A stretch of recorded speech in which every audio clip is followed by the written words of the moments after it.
نحمده ونستعينه ونستغفره ونعوذ بالله من شرور أنفسنا ومن سيئات أعمالنا من يهده الله فلا مضل له ومن يضلل فلا هادي له وأشهد أن لا إله إلا الله وحده لا شريك له وأشهد أن محمدا عبده ورسوله يا أيها الذين آمنوا اتقوا الله حق تقاته ولا تموتن إلا وأنتم مسلمون يا أيها الناس اتقوا ربكم الذي خلقكم من نفس واحدة وخلق منها زوجها وبث منهما رجالا كثيرا ونساء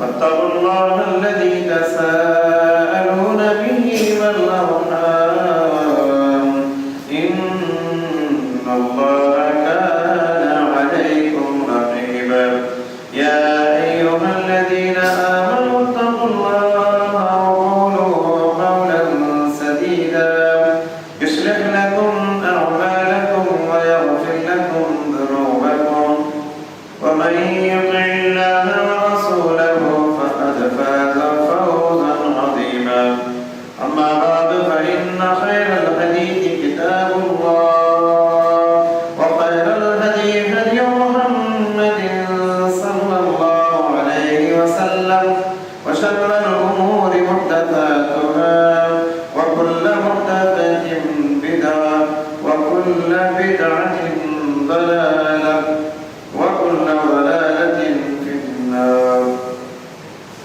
أعوذ بالله السميع العليم من الشيطان الرجيم من همزه ونفخه ونفسه بسم الله الرحمن الرحيم قال له صاحبه وهو يحاوره قال له موسى هل أتبعك على أن تعلمني مما علمت رشدا قال إنك لن تستطيع معي صبرا وكيف تصبر على ما لم تحط به خبرا قال ستجدني إن شاء الله صابرا ولا أعصي لك أمرا. حاضرین جمعہ، خطبہ مسنونہ کے بعد سورہ کہف کی کچھ آیتیں آپ کے سامنے پڑھی گئی جس میں حضرت خضر علیہ السلام اور حضرت موسیٰ علیہ السلام کی ملاقات کا تذکرہ ہے. حضرت خضر علیہ السلام اللہ تعالیٰ نے ان کو ایسا علم دیا تھا جو علم کے موسیٰ علیہ السلام کے پاس نہیں تھا.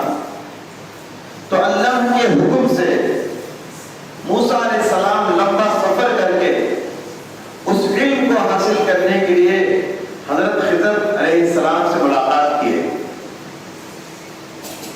ملاقات کرنے کے بعد پہلے اجازت چاہی کہ میں آپ کے ساتھ رہنا چاہتا ہوں. تو حضرت خضر علیہ السلام نے کہا کہ تم میرے ساتھ رہو گے تو صبر نہیں کر پاؤ گے، تو بے صبرے ہو جاؤ گے. موسیٰ علیہ السلام نے کہا نہیں نہیں، میں صبر کروں گا، وعدہ کرتا ہوں آپ کی جو کنڈیشنز ہیں، آپ کے شرائط کے مطابق میں یہ بات کروں گا.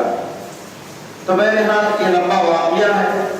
یہاں بتانے کا مقصد یہ ہے موسیٰ علیہ السلام بہت بڑے پیغمبر اور خضر علیہ السلام ان کے مقابلے میں بہت چھوٹے. موسیٰ علیہ السلام 1,24,000 پیغمبروں میں 5 بڑے پیغمبروں میں سے ایک ان کا نام آتا ہے. موسیٰ افضل ہیں اور خضر کا درجہ بہت چھوٹا ہے. تو یہاں آپ کو علم کا مقام معلوم ہوتا ہے.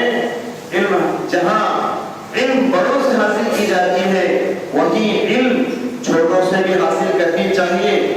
علم حاصل کرنے کے لیے بڑا چھوٹا نہیں ہوتا. بڑا آدمی اگر اس کے پاس علم نہیں ہے، چھوٹا آدمی اس کے پاس علم ہے، اس کے پاس جائیے، ادب سے بیٹھیے اور اس کا شاگرد بن کے اس سے علم حاصل کیجیے. موسیٰ اور خضر کا قصہ ہم کو یہ پیغام دیتا ہے، یہ تعلیم دیتا ہے. حضرات یہاں دوسری بات اس واقعے سے معلوم یہ ہوئی، علم کو حاصل کرنے کرنے کے لیے لمبا سفر بھی ہو سکے تو کرنا چاہیے۔ بہت لمبا سفر کر کے موسیٰ علیہ السلام خضر سے ملاقات کیے، تو علم ایسا نہیں کہ آپ کے دروازے کے پاس آئے، آپ کو خود علم کی پیاس بجھانے کے لیے لمبا سفر بھی ہو سکے، پیسہ خرچ بھی ہو سکے تو کرنا چاہیے، اور علم والوں کے پاس جا کے علم حاصل کرنا چاہیے۔ علم ایسا خزانہ ہے، اس کے لیے لمبا سفر کیا جا سکتا ہے۔ دیکھیے علم کا مقام کیا ہے، آپ سب جانتے ہیں۔ آدم علیہ السلام کو فرشتوں پر جو مرتبہ ملا وہ علم کی وجہ سے، فرشتوں کو آدم کے سامنے جو جھکا کر سجدہ کروایا گیا یہ علم ہی کی وجہ سے۔ وَعَلَّمَ آدَمَ الْأَسْمَاءَ كُلَّهَا، اللہ نے آدم علیہ السلام کو بہت سارے علوم عطا کیے جس کو علم اسماء کہا جاتا ہے۔ وہ علم فرشتوں کو نہیں ملے، اس لیے فرشتوں کو آدم کے سامنے جھکنا پڑا۔ اسی طریقے سے آپ سب جانتے ہیں کہ پیارے نبی صلی اللہ علیہ وسلم کی مشہور حدیث مسلم شریف کی، طلب العلم فریضۃ علی کل مسلم، علم کا حاصل کرنا ہر مسلمان پر فرض ہے۔ یہ کتنا اونچا مقام ہے علم کا، جیسے نماز پڑھنا فرض ہے، دین کا علم حاصل کرنا ہر مسلمان چاہے بچہ ہو، بوڑھا ہو، مرد ہو، عورت ہو، سب کے اوپر فرض ہے۔ دین کی بنیادی باتوں کو معلوم کرنا چاہیے، علم حاصل کرنا یہ ضروری ہے۔ اسی طریقے سے قرآن کریم کی پہلی وحی کا پہلا لفظ علم سے تعلق رکھتا ہے۔ پہلی وحی کا پہلا لفظ اقرأ باسم ربک الذی خلق، پڑھو اس رب کے نام سے جس نے تم کو پیدا کیا۔ اس میں پڑھنے پڑھانے کے لفظ سے آسمان کی وحی اور قرآن کی شروعات ہوتی ہے۔ اس سے قرآن کی پہلی آیت نماز کے بارے میں نہیں، قرآن کی پہلی آیت روزے کے بارے میں نہیں، قرآن کی پہلی آیت قربانی کے بارے میں نہیں، حج کے بارے میں نہیں، صدقے کے بارے میں نہیں۔ قرآن کی پہلی وحی کا پہلا لفظ آسمان سے اترا تو پڑھنے پڑھانے کے سلسلے میں، اس سے آپ کو علم کی اہمیت سمجھ میں آتی ہے۔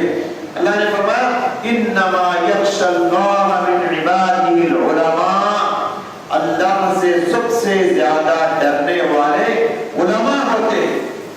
علماء کسے کہتے ہیں؟ علم والوں کو کہتے ہیں جن کے پاس دین کا علم ہوتا ہے، کتاب و سنت کی باریکی کے ساتھ اس کا علم ہوتا ہے۔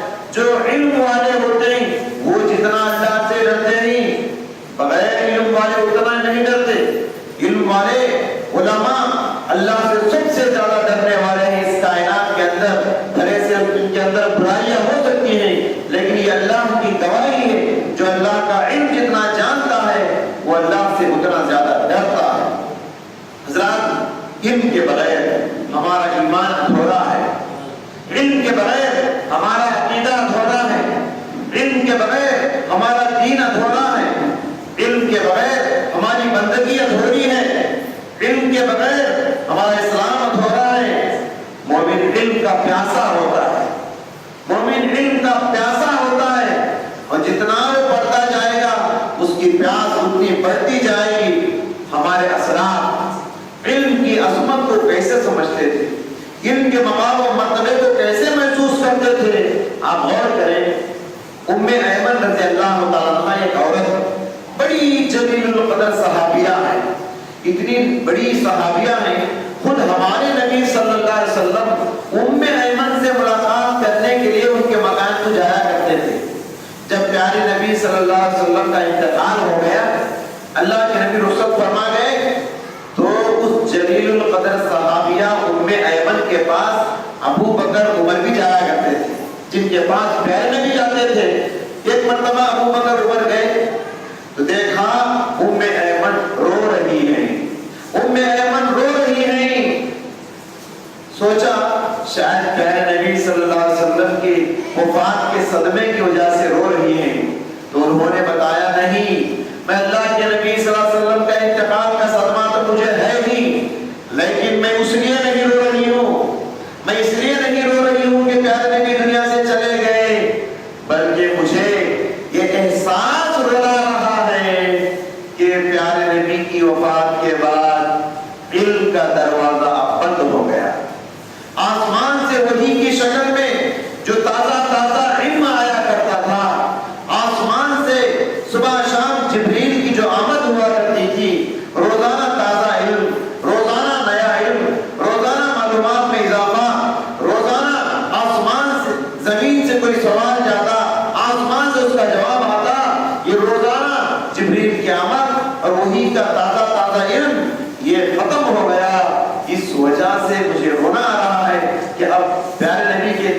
کے بعد علم کا بہت بڑا دروازہ بند ہو گیا، آسمانی علم کا دروازہ بند ہو گیا۔ اب غور کیجئے، پورے صحابہ پیارے نبی کے انتقال کی وجہ سے رو رہے تھے، لیکن ام ایمن کا احساس دیکھیے، وہ اس لیے رو رہی ہے کہ پیارے نبی کے انتقال کی وجہ سے علم کا دروازہ بند ہو گیا۔ حضرات، امام بخاری رحمۃ اللہ علیہ کا نام ہم سب بار بار سنتے ہیں۔ ان کے استاد اسحاق ابن راہویہ رحمۃ اللہ علیہ بہت بڑے عالم دین گزرے ہیں۔ اسحاق ابن راہویہ، انہوں نے ایک ایسی عورت سے شادی کی، اس عورت کے بارے میں امام ذہبی رحمۃ اللہ علیہ لکھتے ہیں کہ اس عورت کا شوہر بہت بڑا عالم دین تھا، بہت بڑا عالم دین تھا، اور اس کے پاس اسلامی کتابوں کا بہت بڑا لٹریچر تھا، بڑی لائبریری تھی۔ اس عورت کا شوہر جب انتقال ہو گیا تو امام اسحاق ابن راہویہ رحمۃ اللہ علیہ نے سوچا ان کتابوں سے فائدہ اٹھانا ہے۔ کتابوں کا بہت بڑا خزانہ اس عورت کے گھر میں، شوہر کا انتقال ہو گیا، اب کتابوں سے استفادے کا، کتابوں سے فائدہ حاصل کرنے کا آسان طریقہ یہی ہے کہ اس عورت سے شادی کر لیا جائے۔ تو لہذا امام اسحاق ابن راہویہ رحمۃ اللہ علیہ نے عدت گزرنے کے بعد پیغام نکاح بھیجا اور اس عورت سے شادی کر لی۔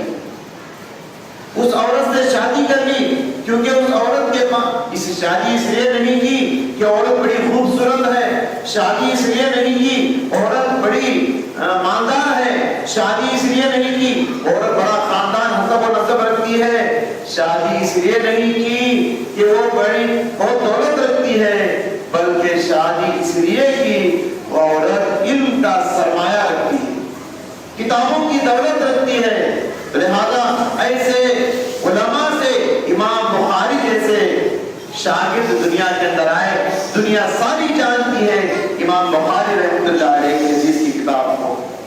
حضرات یاد رکھیے، جو معاشرہ علم کی عزت کرتا ہے، جو معاشرہ علماء کی عزت کرتا ہے، جو معاشرہ علم کو اپنا مقام دیتا ہے، جو معاشرہ علماء کو ان کا مقام دیتا ہے، وہ معاشرہ دنیا میں بھی سرخرو ہوتا ہے اور آخرت میں بھی سرخرو ہوتا ہے۔ اور جو معاشرہ علم کی عزت نہیں کرتا، جو معاشرہ علماء کی عزت نہیں کرتا، وہ معاشرہ دونوں جہانوں میں ناکام ہوتا ہے، وہ دونوں جہانوں میں وہ معاشرہ ترقی نہیں کرتا۔ اسی لیے جو قومیں علماء کی عزت نہیں کرتی، اللہ ایسے قوموں کو عروج نہیں دیتا۔ جو جماعتیں علم اور علماء کی عزت نہیں کرتی، اللہ ان جماعتوں کو ترقی نہیں دیتا۔ جو تحریکیں علم اور علم والوں کی قدر نہیں کرتی، اللہ سبحانہ و تعالیٰ ایسی تحریکوں کو دونوں جہانوں میں عروج سے دور کر دیتا ہے۔ دیکھیے، ہارون رشید ایک بہت بڑا بادشاہ گزرا ہے، بار بار آپ نے نام سنا ہوگا۔ ہارون رشید ایک مرتبہ اپنے بالا خانے میں سیر و تفریح کر رہا تھا، گھوم رہا تھا۔ باہر روڈ پہ اس نے دیکھا لوگوں کا بہت بڑا بھیڑ ہے، لوگوں کی بڑی جماعت آئی ہے، کہ بہت بڑا بھیڑ ہے لوگوں کا۔ پتہ لگایا کہ کیا بات ہے کہ لوگ اتنے زیادہ کیوں آ گئے، جمع کیوں ہو گئے؟ تو بتایا گیا کہ دوسری صدی ہجری کے بہت بڑے عالم اور بہت بڑے زاہد اللہ والے شخصیت حضرت عبداللہ بن مبارک آئے ہیں، تو ان سے ملاقات کرنے کے لیے یہ بھیڑ آئی ہے۔ ان سے ملاقات کرنے کے لیے اتنے لوگ جمع ہوئے ہیں، عبداللہ بن مبارک جیسے بڑی شخصیت کو، بہت بڑے عالم دین تھے۔ تو یہ سننے کے بعد ہارون رشید جو بادشاہ تھا اس وقت کا، بہت بڑا بادشاہ تھا، اس کی لونڈی نے کہا، بادشاہ سلامت، اگر آپ برا نہ مانے تو میں ایک بات بتانا چاہتی ہوں۔ ہارون رشید نے کہا، بتاؤ کیا کہنا چاہتی ہو؟ تو لونڈی نے کہا، نوکرانی نے کہا، بادشاہ آپ نہیں وہ ہیں، بادشاہ آپ نہیں وہ ہیں، کیونکہ آپ لوگوں کے